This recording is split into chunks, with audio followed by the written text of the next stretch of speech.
Дээван тавын дөрөв Дээвангийн амьдралын сүүлийн жилүүд. Дээванг дотоод явдлын яамныхан 1950 оны 9-р сарын 18-нд 2 гарыг нь ард нь хүлж, нүдийг нь хар даавуугаар битүүлээд гяндангаас гаргаж машинаар онгоцны буудалд хүргэжээ. Ингээд түүнийг шууд онгоцонд суулган Бээжинд аваадсан байна. Профессор Загсчид Цэцэн Дээванг 3 хүний хамт Бээжинд хүргүүлсний нэг нь Лю Шишин бөгөөд нөгөө хоёрын тухай мэдээлэл одоогоор олдохгүй байгаа билээ гэж бичсэн байдаг. Манай архивын их сурвалжаас үзвэл нөгөө хоёр нь Шинүү Дондов буян дэлгэр нар байжээ.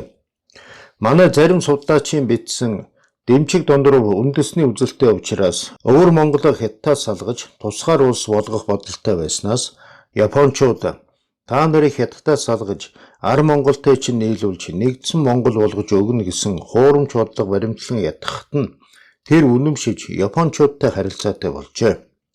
Тиймээс Гоминданыг Хятад Дэмчиг Дондоровыг өөртөө татаж найрсаг харилцаатай байж Өвөр Монголыг татах бодлогыг баримтлан түүнийг алшаад авчирч суулган туслах болсноор түүнийг Хятадын коммунист нам Хятадын ардын чөлөөлөх армийн эсрэг хандлагатай болгожээ. Харин түүнд Монголын эсрэг үйлдсэн тодорхой нотлогдсон үйлдэл байхгүй юм а. Гэвч Хятадын коммунист нам Дээванг Хятадаас урвсан этгээд гэж үзэж түүнийг бүгд найрамдах Монгол ард улсын нийгмийн аюулс хамгаалах байгууллагаар баривчлуулж хэрэг толбогдуулах ажлыг зохион байгуулсан бөгөөд энэ бодлогыг зөвлөлт холбоот улсаас манад ажиллаж байсан сургагч нар дэмжиж хүчтэй нөлөөлснөөр 1950-ад оны дундуур баривчилж мөн оны эцсээр бүгд найрамдах Хятад ард улсын улсыг аюулаас хамгаалах байгууллагад шилжүүлжээ. Энэ бол чухамдаа Дэмчиг Дондоров бүгд найрамдах Монгол ард улсын эсрэг гэмт хэрэг үйлдсэн гэдэгт нотлогдсон баримт байхгүй. Харин Ар Өвөр Монголыг нэгтгэх сэтгэлгээг нь тасалдуулан хоёр Монголын хоорондын харилцааг салгах гэсэн далд санаагаар үйлдүүлсэн байж болох үйл ажиллагаа юм а. Энэ үед Дэмчиг Дондоров Хятадд очихгүй Монголдон байхыг хүсээд байхад нь хайхрахгүй буцааж өгсөн нь хүний эрхийн талаасаа ч буруу үйл ажиллагаа болно гэж дүгнсэнтэй санал нэг байна. Хятадын талд түүнийг Бээжингээс чуулга хаалгад шилжүүлж засан хүмүүжүүлэх газарт ял идэлүүлсэн байна. Түүнийг Бээжингээс чуулга хаалгалд шилжүүлэн хориход Өвөр Монголын өөртөө дасах орны засгийн газарт тушаан өгч алуулвал ард түмний хорцлыг тайлж чадна гэж удирдлагаас нь үзжээ гэж бодсон учраас намайг шилийн голын чуулган дээр Монгол нутагт боломжгүй бол алшаа хошуунд хүргэж цаазаар авчихыг хүсэж байна. Энэ бол миний олвоос зохих шийтгэл мөн бөгөөд үхвч харамсах газаргүй гэж засан хүмүүжүүлэх байгууллагын хүмүүст хүсэлтээ тавьж байжээ. Алшаа хошуунд цэрэг оруулж ард олныг төвийн дээрэмдэж байсан гэм буруугаан бүгд найрамдах Хятад ард улсад хүргэгдэн засан хүмүүжүүлэх газарт хоригдож байсан эхний үедээ зохих хэмжээгээр ойлгон мэдэрсэн боловч Монгол хязгаарын үед үйлдсэн хэрэгүүдийн хүлээхгүй байсан тухайга өөрөө хожим дурсан байдаг. Холбогдох байгууллагуудаас засан хүмүүжүүлэх ажлыг тасралтгүй хийсний дүнд 1956 он болоход тэр гэм бурууга бүрэн ойлгож Хятадын коммунист намын бодлогыг хүндэтгэх болсон гэдгээ. Тэрээр 1959 онд засан хүмүүжүүлэх газарт болсон хурал дээр алшаа хошуунд цэрэг дагуулan Тэмээ Амуу Будаа зэрэг олон юм булаан дээрэмдсэн ялч туйлын хүнд ноцтой юм а. Гэвч миний ял өдийхнэр зогсох бишээ. Би хуурмаг Монгол хязгаарын үед Монгол үндэстний цэрэгээ мандуулж тусгаар тогтносон улс байгуулах нэрээр Монгол залуучуудыг мэхлэн биедэн дагуулж буруу замаар хөтлөв. Би цусхүүгээр хүн алах аргаар маш олон мэдлэгтэй, зоригтой, бүтээлтэй залуучуудыг хордуулав гэж хэлж байжээ.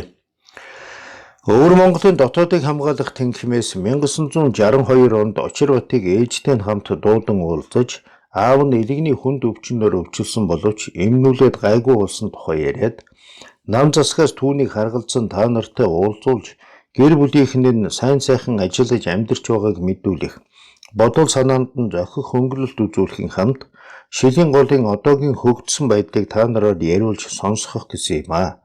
Энэ бол үзэл санаанд нь тун их нөлөөлж чадна гэж үзлээ гэсэн байдаг юм а. Ууханхуу дугур сүрэнгээ асуувал юу гэж хэлэх вэ гэхэд нь тэд их сургуулиан төгсөөд Монголд түр ажиллаж байгаа гэж хэлхийг зөвлөжээ. Очир хуйгийн нас барсныг ч хэлэх хэрэггүй гэсэн байна. 17 жилийн дараа аавтайгаа уулзсан тухайга очир отгой дурсахтаа хүнээр төшүүлсэн нэг настан машинаас бууж ирсэн нь үнэхээр миний аав Дэмчиг Дондроо байлаа. Хэрэв өөр газар үзсэн бол ядарч үдэрсэн нэг өвгөн л байна гэж хараад өнгөрөхөөс биш аавыган гэж танихад бэрх байв. Намайг 11-тэй байхад аав минь сүрлэг биетэй, тэгс сайхан нуруутай, урт хараг эзэгтэй, хөх торгон тэрлэгтэй байсан нь санагдав. Одоо үзвэл нэмгэн цагаан царайтай, дун цагаан сахалтай, гизэггүй, хөвөнтэй тэрлэг өмсөн, бөхтөрдөө намхан биетэй навсайсан өвгөн байв гэж бичсэн байдаг. Тэд албаны хүмүүсийг хэлж өгсөн зүйлүүдийг ихэвчлэн ярьж амар мэндэ мэдлцээд эхний уулзалт өндөрсөн байна. Тентхэн ажилтнууд аав чинь өөрийгөө ялтай гэж хэлүүлэх тун дургүй. Энэ талаар бидэнтэй маргалдаад ууралдаг юм шүү гэж ярьсан байдаг. Эх хүү хоёрыг Хөх хотын Ширээцүү сумын нэг байранд 20 хоног суулгаад дахин нэг удаа уулзуулж ярилцуулаад буцаасан бөгөөд 7 дугаар сард дахин удаахдаа удаан хугацаагаар суух бэлтгэлтэй эрхийг анхааруулсны дээр тэнд ээжигээ эмчлүүлж байгаа гэж хүмүүст хэлж байхыг сануулжээ. Дараа нь тэднийг дотоодыг хамгаалах тэнгисмийн холбогдох хүмүүс дуудан уулзаж гэрээр даан авч эмчлүүлэхийг намын хорооноос зөвшөөрсөн гэд Батсан даалгаврад гаргасан байна.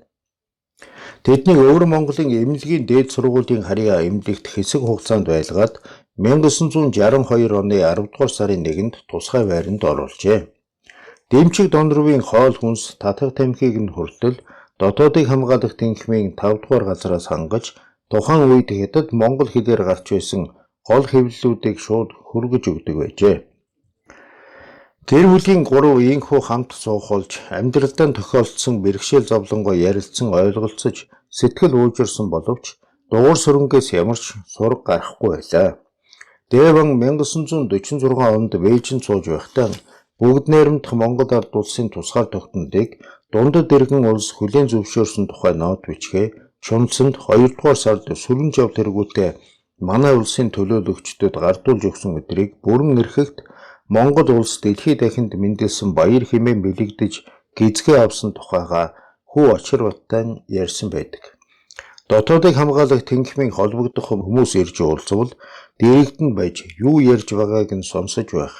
Тодорхой нэр бүхий хүмүүстэй уулзуулж болохгүй гэх мэтээр хүүдэн зааварчилж байжээ.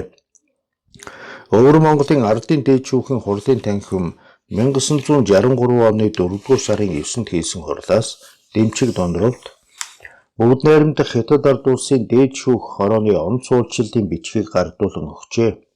Түүнийг улс төрийн ялтангуудынхаас өөр суулгаж шилжүүлэн суулгаж хүү очир батаар нь талархлын үг хэлүүлж ёслол үлдсэн бөгөөд намын хорооны дэд нарийн бичгийн дарга бөгөөд дотоодыг хамгаалах тэнгисмийн дарга Бэлэг Баатар үг хэлсэн байна.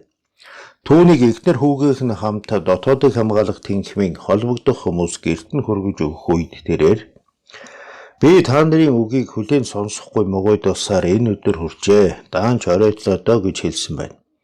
Дараа нь түүнд Өвөр Монголын соёл түүхийн хүрээлэнд ажиллахыг урьсан Улаанхүүгийн захидал болон томилсон тухай мэдээллийг гардуулж өгсөн байна. Уг хүрээлэнгийнх нь түүнийг халуун дотноор хүлээн авсан бөгөөд хуучны хэд хэдэн танилууд нь ч тэнд ажиллаж байваа. Тэд 30-40 оны түүхэн явдлуудыг шүүн ярилцаж тэмдэглэл хийхээс гадна сургалт хүмүүжлийн ажилд оролцдог байжээ. Дэван над шиг тэнгэр тулам ял хөнөөлтөй улсаасан урган тэрсэлж гадаадд зогтон баривчлагдаад улстай буцаагдсан хүнд ялтанд зохих ялыг нь ноогдуулж олбоос сохих шийтгэлийг олгох нь өчүүхэн дэдэж хилцгүй явдал юм аа. Гэтэл бүгд найрамдах Монгол ард улсаас намайг баривчлахгүй байсан ба баривчилсны дараа намайг улсад нь буцаан хүргэхгүй мөртлөө миний гэр бүлийг ч улсад нь буцаасангүй. Харин хэрэг учрыг төсөөлж мэдэхгүй нялх болчир хүүхдийг минь хүртэл хамгийн хүйтэн газарт зөвлж хал зовлон хантал амсуулсан надад даанч хитэрч гисэн шиг санагдаад байна. Би Японы эзэрхийг төрөмгийтэн Гоминдааны тэрслүү засгийн газар ба Америкийн эзэрхийг төрөмгийтний тэрслүү замаар замнаж Их Монголын үзэлийн зэрлэг санаагаа биелүүлэхээр гордов. Энэ удаа бас бүгд найрамдах Монгол ард улсад хүрч Их улсын нэгдэл үндэсний бүлгэмтлийг хагцуулах хоёулдаан хийхээр санаархсан явдал бол буруутсан дээрээ буруудаж, тэрслүү дээрээ улам тэрслүү замаар завнсан явдал болно. Тэгээд нүүрэн барж нэрийн гутаан гэр бүлийн буснуулж их улсаасан урган тэрсэлсэн үндэсний ашиг тусыг эвдсэн ялтхан болжээ. Үүнээс би үндэсний хагцуулах үзэлтэн нарт тун чангаар сануулах нь надаар сургамж болгож дахин миний мөрөөр битгий явдгаа. Эрх биш даруйхан сэхэрэн ухамсарлаж өнгөрснөө халж сэтгэлэн ариутхан нүүр дүрсийн өөрчлөөд эрт хэдэргэн эргэж их улсынхаа том гэр бүлд буцан ирсвэ. Битгий тэнэгшрэн монхорч бурууга мэдрэхгүй байсаар засварлах үзэлтний чангаалтанд гиндэж аврашгүй ял нүгэл дунаад над чиг их улс болон үндэснээсээ урган тэрсэлсэн ялтхан болсугай. Одоо би үндэсний асуудлын мөн чанар бол ангийн асуудал мөн. Ангийн асуудлаас салж зөвхөн үндэсний асуудлыг ярих бол огт болшгүй гэдгийг мэдлээ. Тэр мөртөө бас гагцхүү дундад улсын эв хамт намын зөв оновчтой удирдлага дор зөвхөн Марксийн үзэл, Мао Цзэдуны үзэл санааны гэрэл сацрангуй туяалалдор сая үндэсний асуудлыг бүрэн тулбартай шийдвэрлэж чаднаа.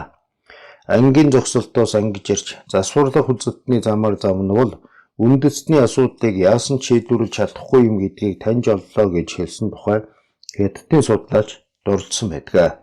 Тэрээр мөн би бол шилийн голын чуулганы засаг барьж байхдаа ард түмнийг мүлжин ноёргсон феодлын Ван Гүн мөн хуурмаг Монгол хязгаарын үед бол Японы дээрэмчидтэй сүлбэлж ард түмэнд цус ноёрхол явуулсан хамсаатан мөн алшаа хошуугаар дамжин дутааж байхдаа цэрэг талбиж ардыг зовоосон дээрмийн толгойлогч мөн гэж таньва.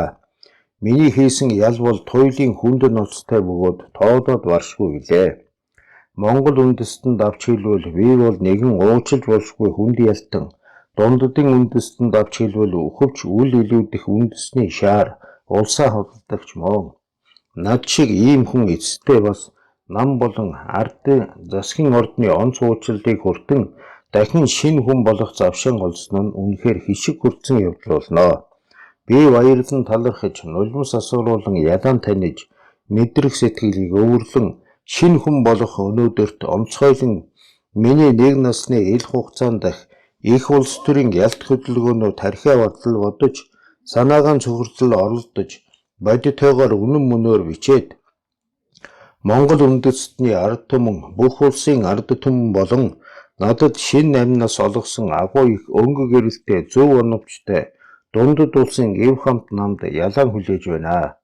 Надад шинэ амнаас олгосон агуу их өнгө гэрэлтэй зөв оновчтой дундад улсын эв хамт намда ялаа хүлээж байна.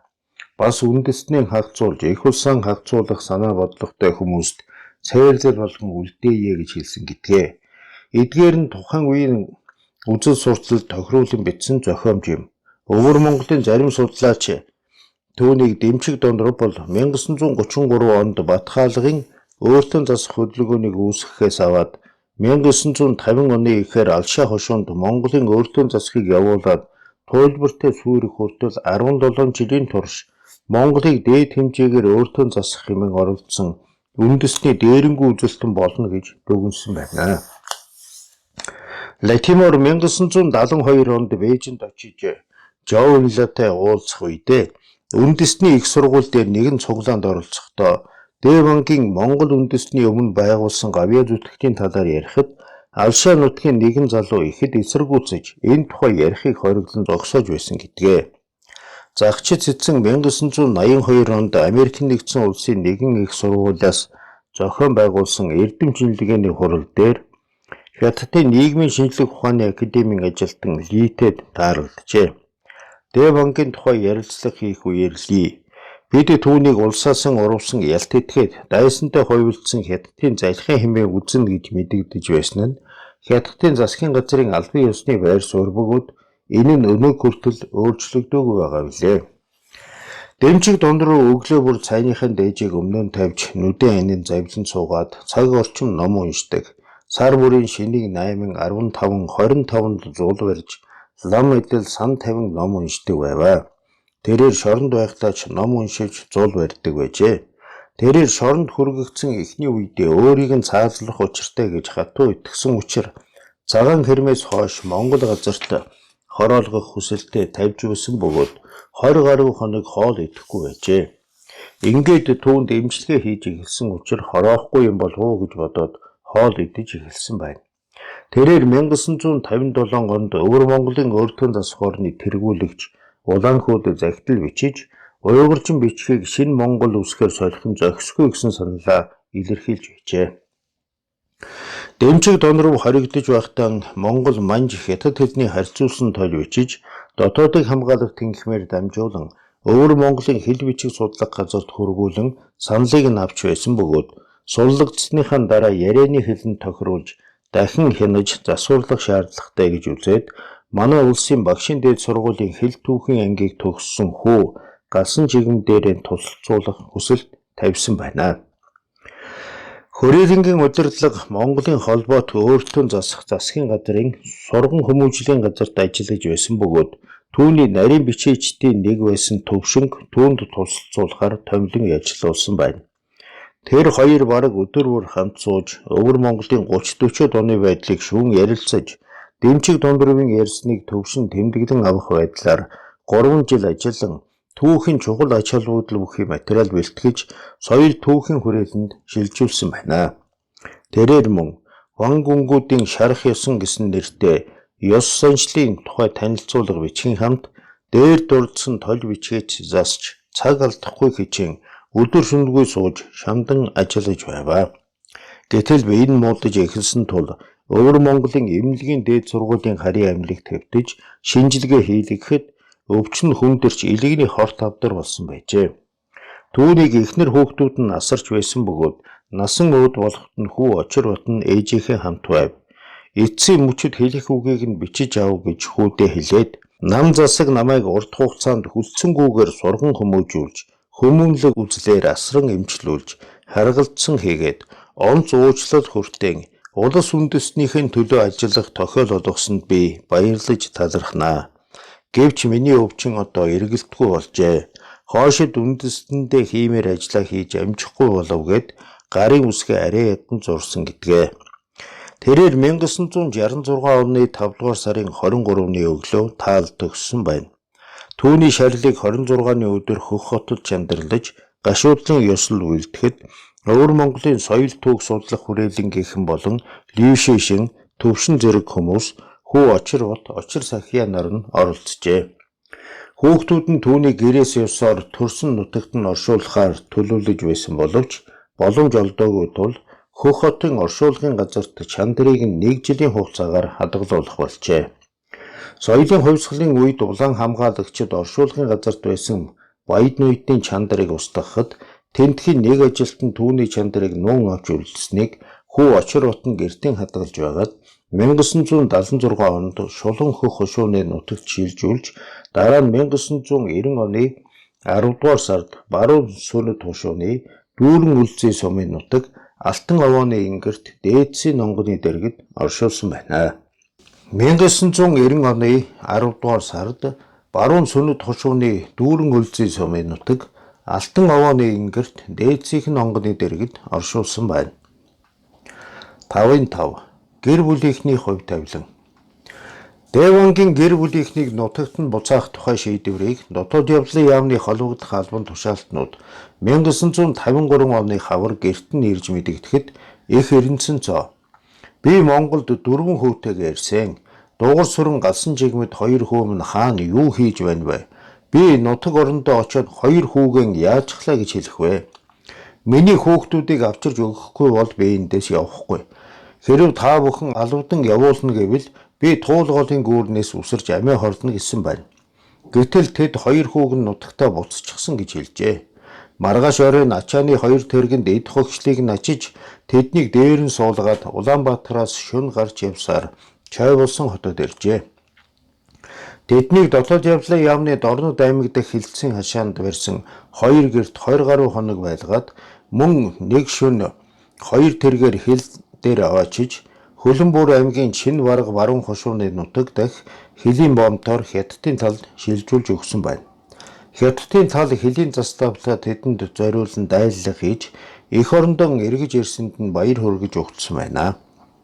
Тэднийг манжуурт хүргэж хонуулаад галт тэргээ улаан хадад аваачин дотоодыг хамгаалах газраас нь байр болон хэрэгцээтэй зүйлсийг бэлтгэж өгчээ. Тэд энд ирээд дугур сүрэн галсан жигмэд нараа сураглаж нутагтан эргэж ирээгүйг нь мэдсэн байна. Сэрж мэдлэг Батнаас нарыг Улаанхад хотын Монгол дунд сургуульд багшлуулж, хоёр хүүг нь дунд сургуульд оруулаад чам руу Аравжаа нарыг Монголоос очсон бусад хүмүүсийн хамт сүнэт баруун хошуунд буцаасан байна. Дараа нь тэднийг Хөлбөмбөр аймгийн хайлаарт шилжүүлэн суулгаж, ажил сургуулийг нь зохицуулж өгвөө. Тэр үед Монгол дунд сургуулийн хичээлд бүгд найрамдах Монгол ард улсын сурах бичгүүдийг ашигладаг байжээ.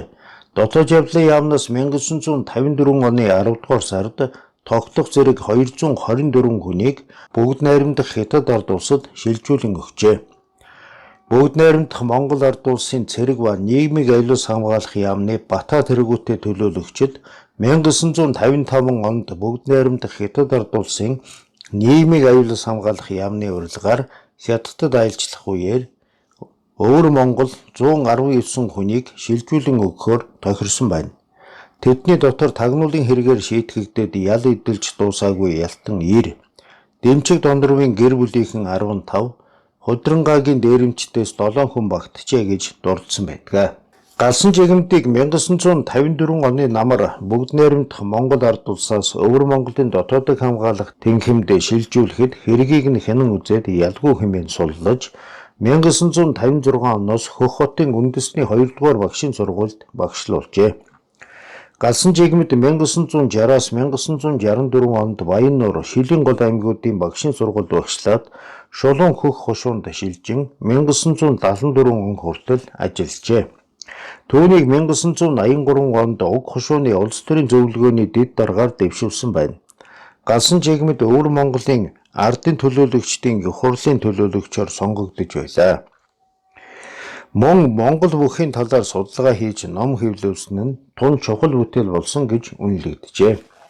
Тэрээр энэ ажлаа хийж яваад 1997 оны 11-р сарын 4-нд таал төгссөн байна.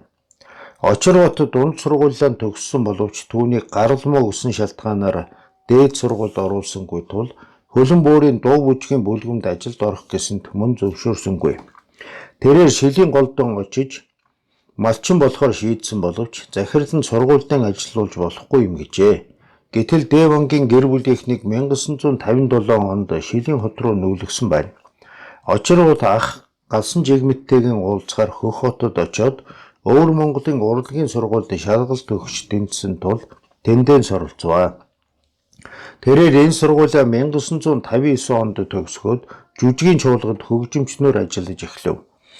Энэ үед нь түүнийг феодал гаралтай хэмээн элдвээр хавчхуулсан тул Шилийн голын уран сайхны ангид шилжихээр хөөцөлдсөн байна.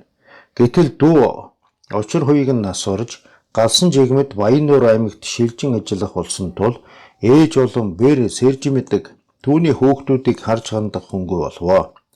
Иймээс Очирбот 1959 оны 10 дугаар сараас Шилийн хотод шилжин хөгжимчнөр ажилласан байна.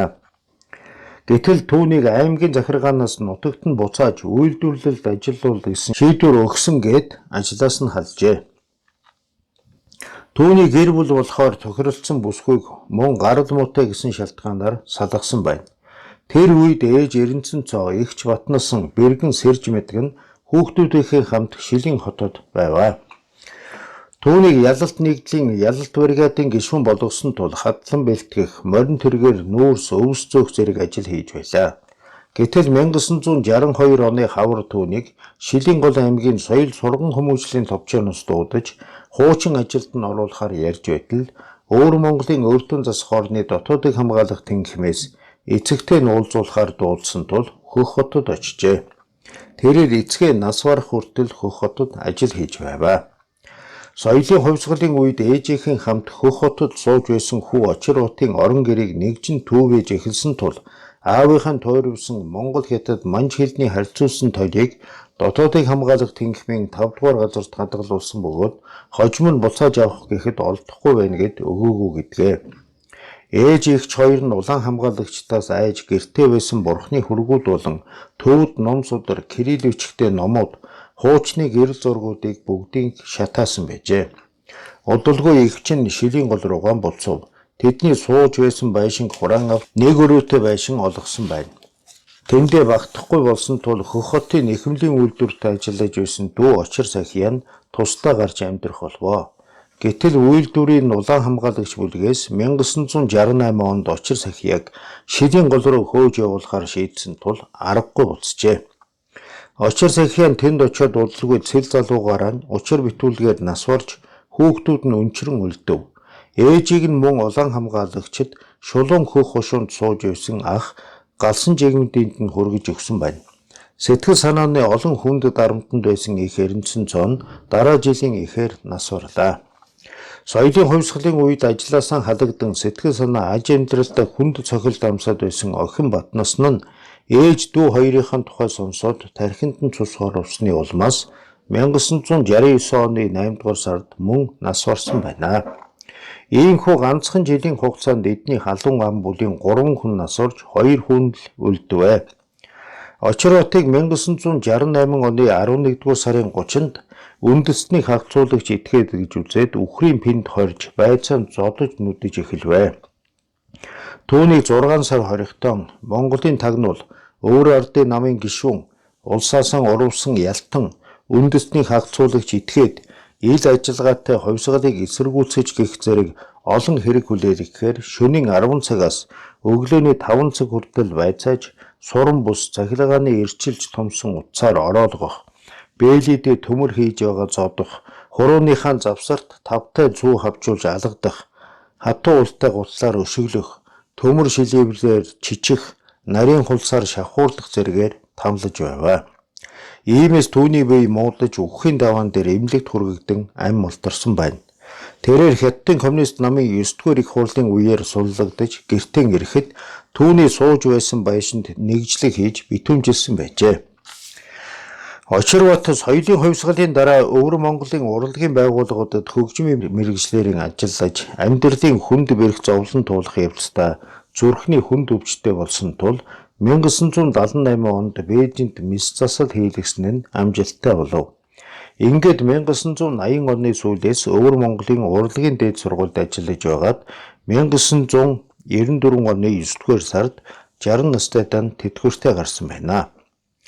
Галсан жигмэд очир батнаар 1990 оны 10 дугаар сарын 5-ныг үлзий цайн өдөр хэмээн сонгож аав ээжийнхэн чандрыг шулуун хөх хушуунаас баруун сөнөд хушууны дүүрэн үлзий сумын нутаг дэх алтан овооны ингэрт залж Монгол хүний уламжлалт заншлаар дээцих онгоны зүүн талд газар хөндлөн сан тавьж тахил өргөөд оршуулах ёслол гүйцэтгэсэн байна.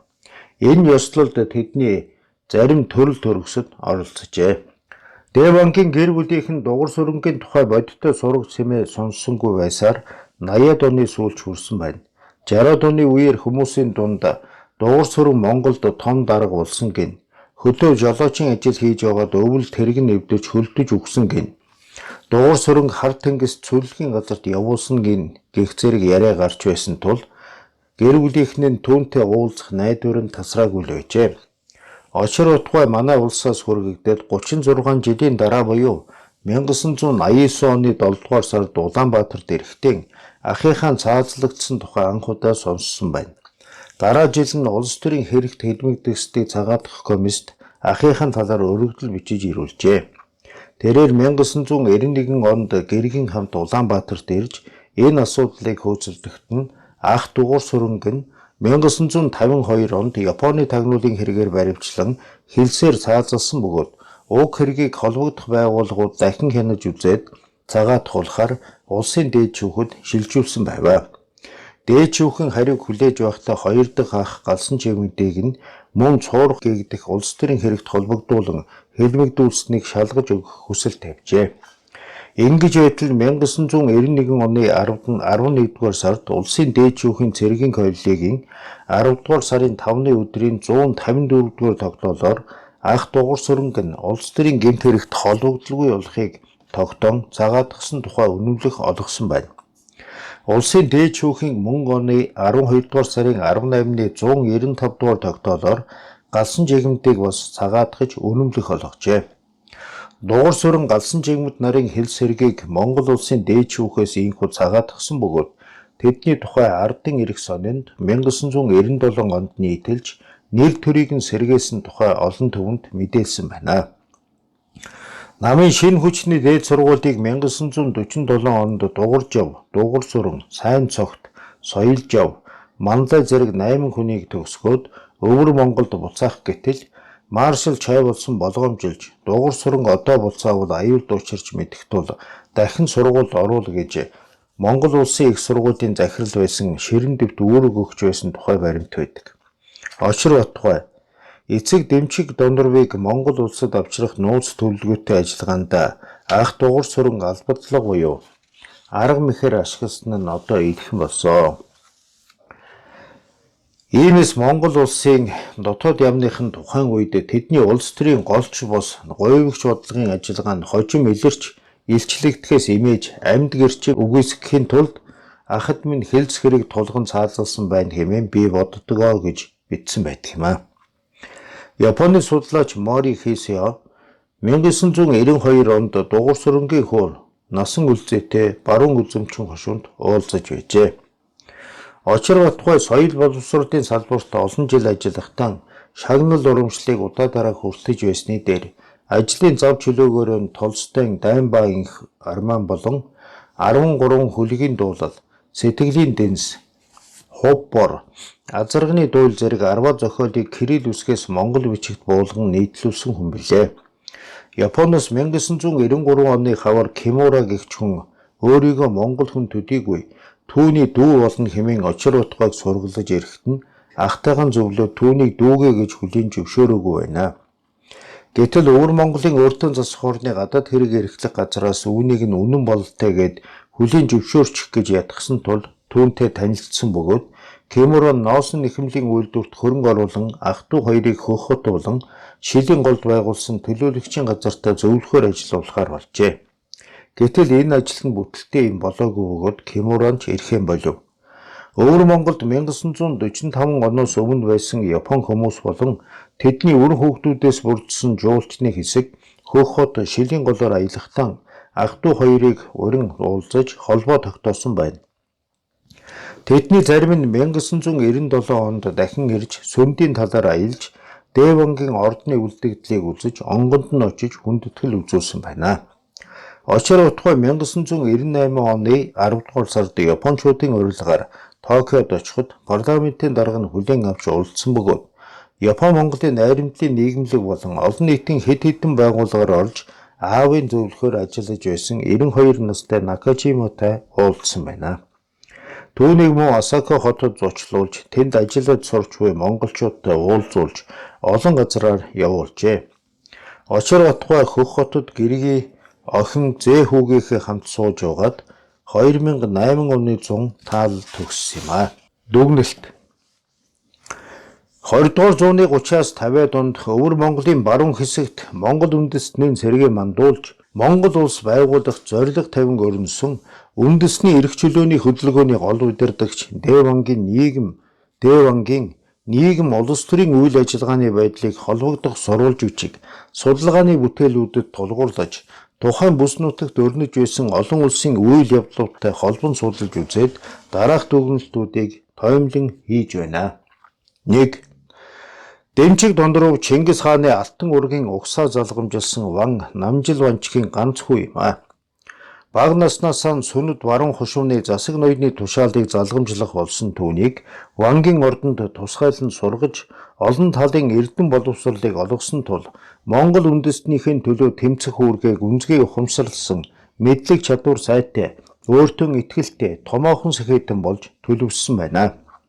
20 дугаар зууны 20-ад оны эхээр дундад иргэн улсын улс төрийн гол намууд Монгол үндэстний асуудлаар янз бүрийн үзэл баримтлал дэвшүүлж байсныг Дэван төдийлөн ойшоож үздэггүй байсан харагдана.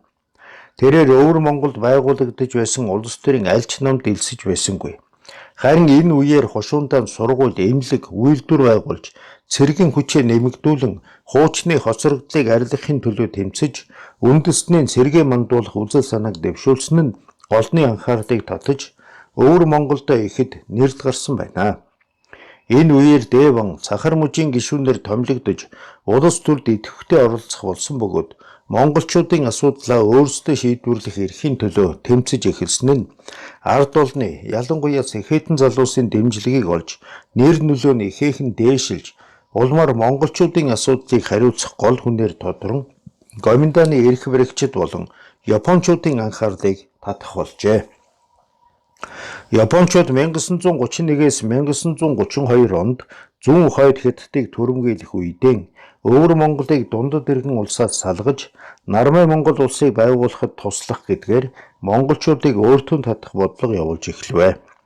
Өвөр Монголын зүүн хэсэгт Япончуудын дэмжлэгтэйгээр монголчуудаа нэгтгэхэд чиглэсэн хөдөлгөөн өрнөх үеэр Монголын хаан тулс байгуулах тухай санал гарахад Дэвангийн нэр эзэн хаанаар сонгох цөөн хүний нэгэнд нь багтаж байсан нь түүний өвөр Монгол дэх нэр хүнд нөлөө хэр байсныг харуулна. Энэ бүгдээс үзэхэд тэрээр тухайн үеийн өвөр Монголын оюун санааны удирдагчдын нэг байжээ. 2. Дэван 1932 оноос монголчуудын өөртөө засах эрхийн төлөө тэмцлийг өвөр Монголын баруун хэсэгт өрнүүлж, үүндээ нөлөө бүхий настай вангуудыг татан оролцуулахад тэр үед монголчуудад нэлээд нөлөөтэй байсан Ванчин богдыг ашигласан байна. Түүний энэ үйл ажиллагааг Хятадын олон газарт сууж байсан монголчууд, ялангуяа залуу ван гүн нар Сэхэтэн оюутан залуус дэмжиж, янз бүрийн үзэл бодолтой олон хүн энэ хөдөлгөөнд идэвхтэй оролцжээ. Засгийн газар байгуулах хөтөлбөрөөр боловсруулж, дундад иргэн улсын засаг захиргаанд шаардлагаан танилцуулсан нь улс даяар ихээхэн шуугаан тарьж, гадаад орнуудын анхаарлыг татаж эхэлсэн байна. Монголчуудын өөртөө засах эрхийг Гоминданы засаг захиргаагаар зөвшөөрүүлж, орон нутгийн өөртөө засах засгийн явдлын зөвлөлийг байгуулснаар өвөр Монголын баруун хэсгийг Монгол хошууд нэгдсэн зохион байгуулалтанд орж, Сүүяон мужийн засгийн газартай эрх тэгш болсон байна. Гоминданы засаг захиргаа коммунистуудыг эсэргүүцэх үүднээс өөртөө засах засгийн явдлын зөвлөлийг зөвшөөрсөн гэж үзэж болно. Монголчууд өөрийн засаг захиргаан байгуулж, дотоод асуудлаа шийдвэрлэх хэрэгтэй болсон нь дундад иргэн улсын мужуудын хяналт дарамтаас ангижирч, харьцангуй биеэ даасан байдалтай болсны дээр хятадчлагдах аюулаас сэргийлэхэд нь ач холбогдолтой байлаа. Дэван Батхаалгын өөртөө засах хөдөлгөөнийг санаачлан өрнүүлж, түүнд манлайлагчийн байр суурьнаас оролцожээ. Энэ үйл явдлаас хойш тэрээр өвөр Монголын үндэсний эрх чөлөөний хөдөлгөөний томоохон удирдагч болохон харуулж эхэлсэн байна. 3. Дэван Батхаалгад өөртөө засах асуудлаар хурал зохион байгуулж явах үедээ Япончуудыг орж ирэхэд Хятадыг дагсан хэвээр байвал монголчууд дунд нь өргөднө гэсэн бодолтой байжээ.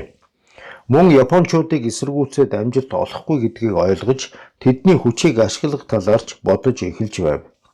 Гоминданы засаг захиргаанаас монголчуудыг хятадчлах бодлогон идэвхжүүлсэн нь өөрсдийг нь угаасаа Хятадын харьяанд байгаагүй гэж үздэг монголчуудын асуудлаа өөрөө шийдвэрлэж, Хятадаас салах санаа бодлыг улам хүчтэй болгосон байна.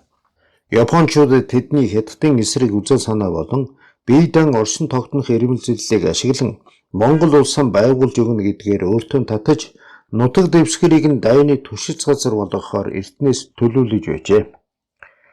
Дэван Хятад Японы зөрчлийн дунд монголчуудаа оршин тогтнуулахар бодож байв. Японы хүчинд түшиглэн дундад иргэн улсын дарамтаас ангижирхийн хамт Хятадтай харилцах байдлаараа Японы талаас ирэх сүрдүүллийг намжаах бодлого баримталсан гэж хэлж болно. Дэван болон Япончуудын ашиг сонирхол хэн хэнийхэн ашиглах тал дээр давхцсан учраас тэд хамтран ажиллажээ. Энэ нь Япончуудад шууд даган орсон хэрэг биш. Харин Япончууд Хятадаас салж өөрийн засаг захиргааг байгуулад Япончуудын дэмжлэгээр цэргийн хүчээ өргөтгөн үндэснээ нэгтгэж алстан их Монгол улсаа байгуулна гэсэн үзэл баримтлалаар тэдэнтэй хамтран ажиллахыг зорьсон явдал юм а.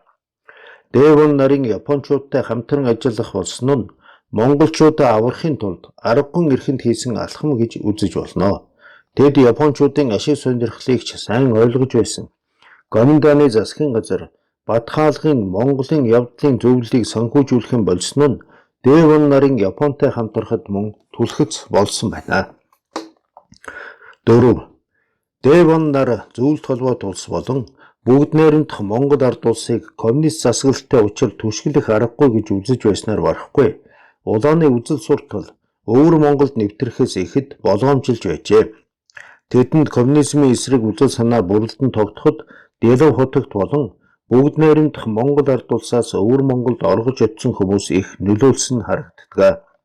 Монголд улаан Оросын засаглал тогтоод байд сууж болохгүй болоод ирсэн гэсэн Дэлав хотогтын үг Дэвонд хүчтэй нөлөөлжээ.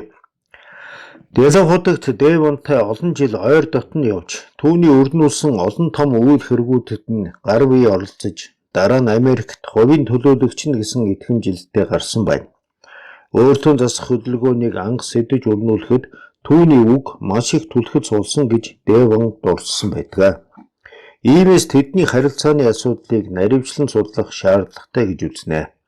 5. Дэвон нар 1936 оноос монголчуудын дэмжлэгтэйгээр тусгаар улс байгуулах зорилт тавьж эхэлжээ. Монгол цэргийн жанжин штабыг байгуулж Чингис хааны оны цол ба он тооллыг хэрэглэн тугаан сольсон нь дундад иргэн улсаас салж монголчууд тусгаар тогтнох замаар явахыг бэлгэдсэн хэрэг байлаа. Япончууд ч тэднийг хятадаас салгах бодлого баримталж байв. Дэвон энэ үед Чингис хааны үзэл санаа, үйл хэргийг залгамжилж, төрөлх газар нутгийн эгүүлэн авч, үндэснээ дахин мандуулах их үйлсийг бүтээнэ гэж хэлсэн байдаг. Дэвон нар 1936 оны 4-р сард хоролдуулсан Монголын анх дугаар их хурлаар ар өвөр Монгол, хөхнөрийн монголчуудыг багтаасан Монгол улс байгуулах төслийг хэлэлцэж, Монголын цэргийн засгийн газрыг байгуулсан нь тэдний их Монгол улс байгуулахаар зүтгэсэн үйл хэргийн эхлэл болжээ. Япончуудтай хамтран Суйон мужийн томоохон хотуудыг эзлэн аваад 1937 оны 10 дугаар сард Монголын их хурлыг 2 дахь удаа хоролдуулах үедээ тусгаар тогтносон Монгол улс байгуулах санал дэвшүүлсэн боловч Япончууд зөвшөөрөөгүй байна. Ингээд өвөр Монголын 5 чуулганыг харьяалсан Монголын хамтарсан өөртөө засах засгийн газрыг Хөх хотод байгуулжээ. Энэ засгийн газрын тэргүүлэгчээр сонгогдоод Дэвон олон салбарт төрөл бүрийн шинжил хийж, соёл боловсролын салбарт онцгой анхаарч, хятад монголчуудыг зааглан суулгахаар оролдож байв. Энэ засгийн газар нь Япончуудтай хамтран коммунистуудаас сэргийлэх, үндэстнүүдтэй эвлэрэн найрамдахаар үндсэн чиглэлийн болгож байлаа. Япончууд 30-ад оны ихээр бүгд найрамдах Монгол ард улсад зөвлөлт холбоот улс болон төр засгийг эсэргүүцэх ардын бослог гаргуулахад чиглэсэн тагнуулын үйл ажиллагааг өвөр Монголын нутгаас идэвхтэй явуулж байжээ. Энэ үйл ажиллагааны нөлөө манай улсад чамгүй тусч лам нар болон цахиэтнүүдийг Японы тагнуулын хэрэг гэгчэд холбогдуулан хэлмэгдүүлэх гол шалтгаан болсон билээ. Дэвон 1938 оны намар Японд айлждахдаа Монгол улс байгуулах төслөн албаны хүмүүст нь гардуулав. Дараа нь тэд Монголын өөртөө засах улс байгуулах төслийг боловсруулжээ. Гэтэл Япончууд Суйон мужид байгуулсан 3 засгийн газрыг нэгтгэн Монгол хязгаарын өөртөө засах холбоот засгийн газрыг 1939 оны 9-р сард байгуулж Дэвонг тэргүүлэгчээр сонгов. Энэ засгийн газар нь коммунизмын аюулаас сэргийлэх онцгой бүс болж байснараа онцлогтой бөгөөд зүүн Азийн ёс журмыг бадруулах чиг баримжаатай байлаа. Засгийн газрын гол байгууллагуудад олон Япон хүн удирдах албан тушаалуудад томилогдсноор тэдний хяналт улам чангарсан байна. Япончууд газар нутгийг нь түүхийн эдийн хавсраг болгох бодлого баримталж, төрөл бүрийн ашигт малтмал олборлон үйлдвэрүүд байгуулж, соёл боловсрол, шашны чиглэлээр олон талд үйл ажиллагаа явуулж байв. Монгол хязгаарын өөртөө засах засгийн газрын үед Дэвон Япончуудад Манж улсын харьяан дэх Монгол чуулгадыг засгийн газартан харьяалуулах санал тавьж байжээ. Дэвон нар эхлээд Монголын өөртөө засах улсыг байгуулад дараа нь Монгол улс байгуулна гэж төлөвлөж байсан бөгөөд энэ нь үндсэн хуульд хаан тус байхаар тооцож байв. Дараа нь Ар Монголыг нэгтгэвэл их Монгол улс байгуулах ба энэ нь ардчилсан бүгд найрамдах улсын хэлбэртэй байна гэж төлөвлөж байжээ. Энэ үеэр Дэван Япончуудад итгэл алдарч эхэлсэн тул Гоминдааны тусгай алуудынх нар дамжуулан Чанкашитэй холбоо тогтоожээ. Тэрээр 1940 оны хавар Япончуудаас бүрмөсөн салж явахаар шийдсэн боловч үүнийг хэрэгжүүлж амжсангүй.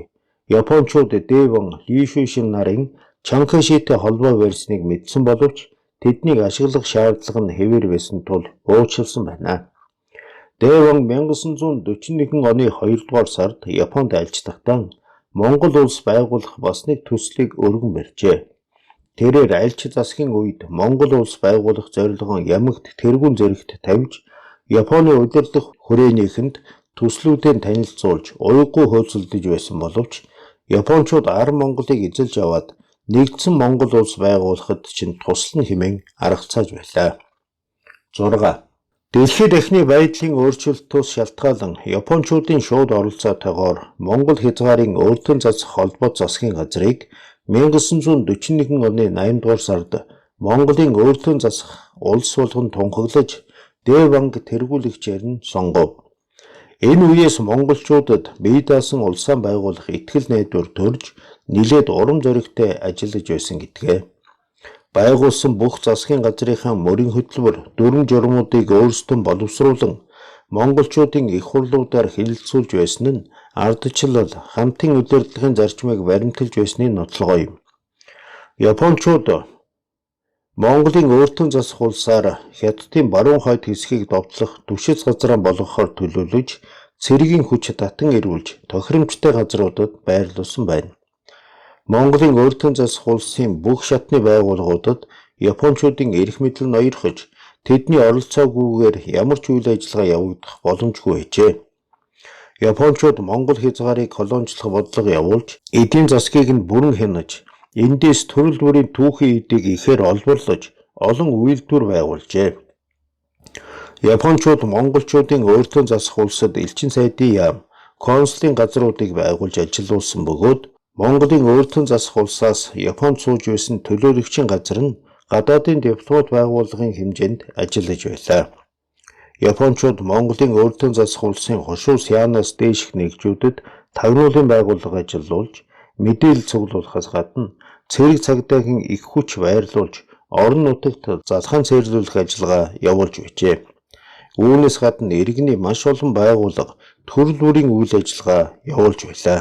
Тэрээр сүүлийн 2 засгийн газрын үед Япончуудтай нэлээд зөрчилдсөн бөгөөд зарим зөвлөх нь түүнийг үгэнд ордоггүй тул тэргүүлэгчээр дахин ажиллуулахгүй байх нь зүйтэй гэсэн саналыг төвлөөнд тавьж байв. Сүүлд нь үгэнд орохгүй бол Японд хэсэг хугацаагаар суулгана гэж дарамтлсан байна.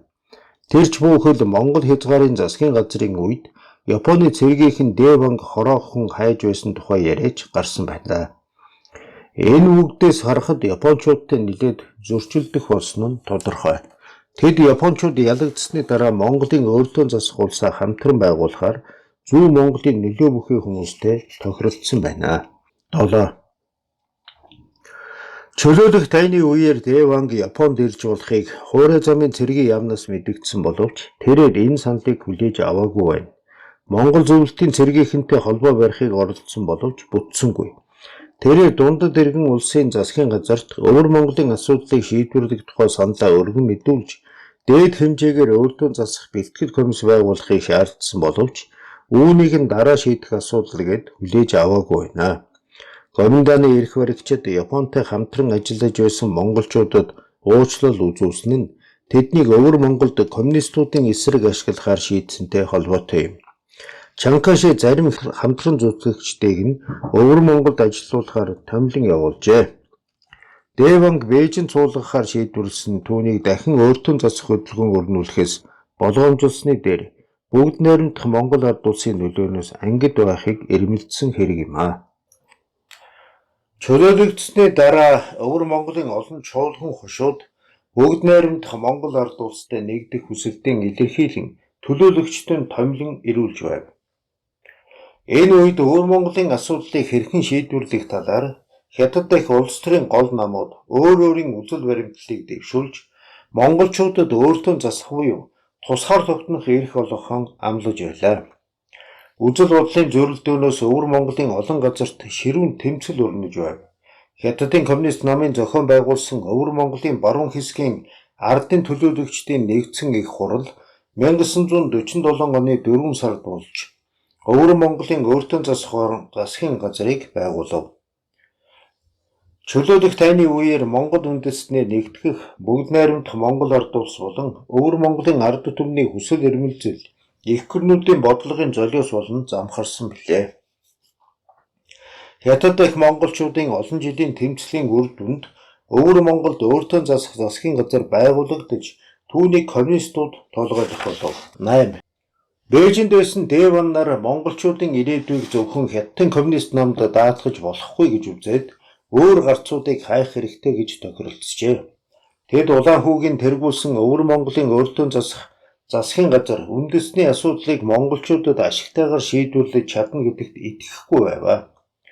Энэ үед Дэвангийн хүмүүс Монголын асуудлыг олон улсын анхааралд оруулж тэдний дэмжлэгийг авах нь чухал гэж үзээд Америкийн албаны хүмүүстэй ажиллаж эхэлсэн байна.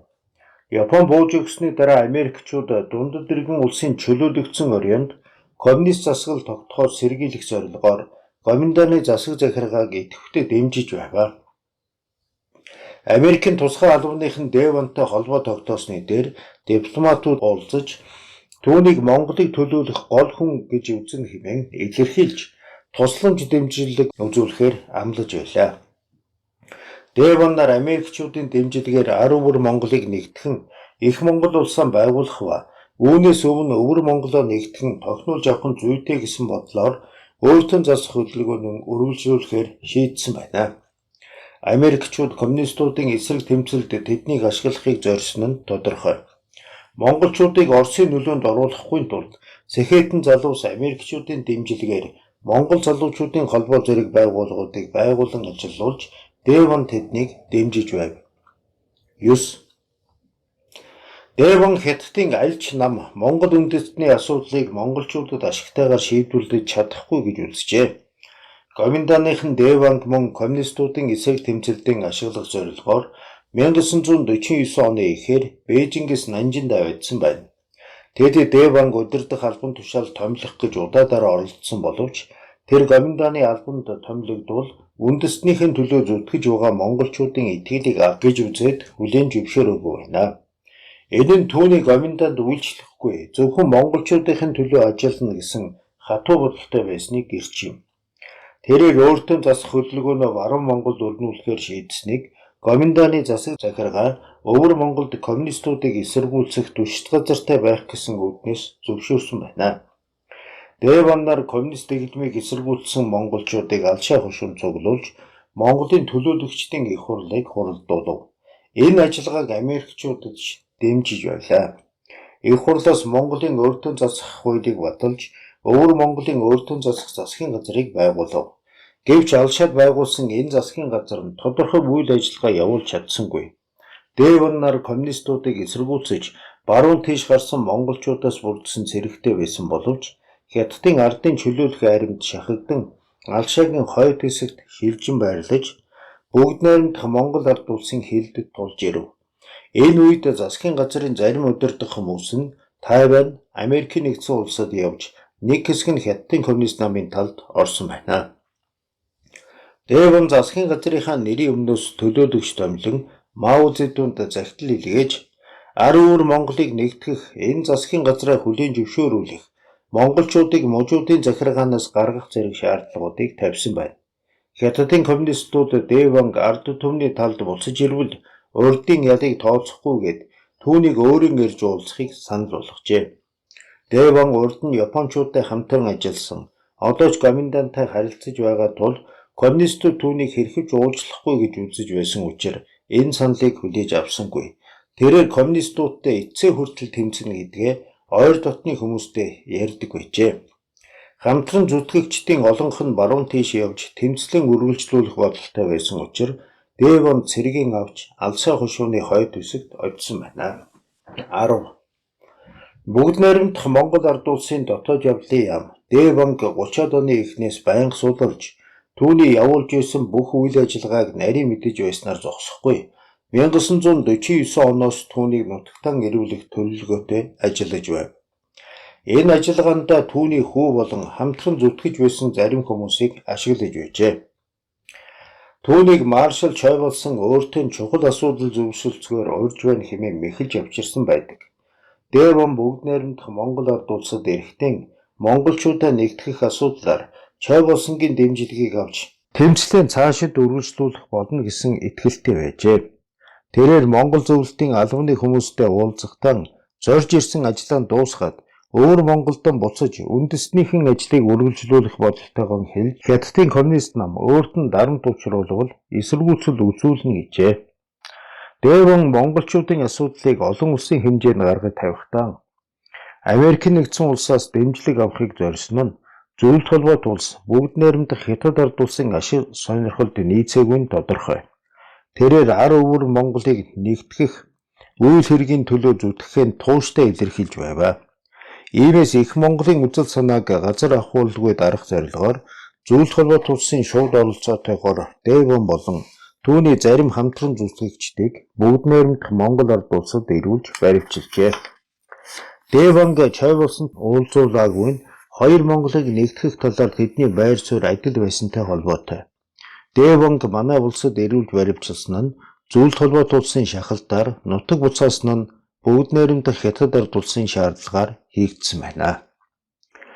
Бүгд найрамдах Монгол ард улсын дотоод явдлын яам Хятадын талтай тохиролцсны дагуу Дэвонгийн цэргийг тарааж засгийн газрын зарим удирдах хүмүүсийг нь улсдаа ирүүлж баривчлах ажиллагаа явуулжээ.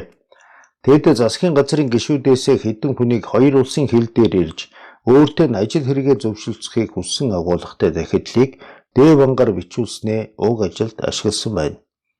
Дэвон буцах зайлшгүй шаардлагатайг нь тайлбарлан дотоод явдлын яамны сайдад захидал бичсэн боловч зөвшөөрсөнгүй. Захидлаа миний бие мөн ард түмний хүсэл бол дотоод Монголыг бүгд найрамдах Монгол ард улстай нэгтгэх хэрэг юм гэж төгсгсөн байдаг.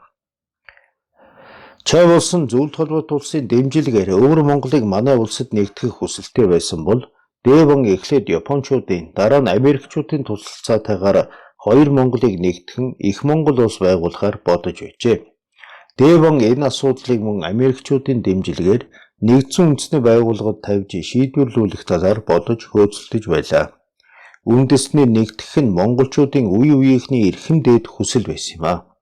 Гэвч дэлхийд дахны байдлын өөрчлөлт их гүрнүүдийн тухайн үеийн бодлогын нөлөөгөөр энэхүү асуудал монголчуудын хүсэл зоригоос өөрөөр шийдэгдсэн билээ.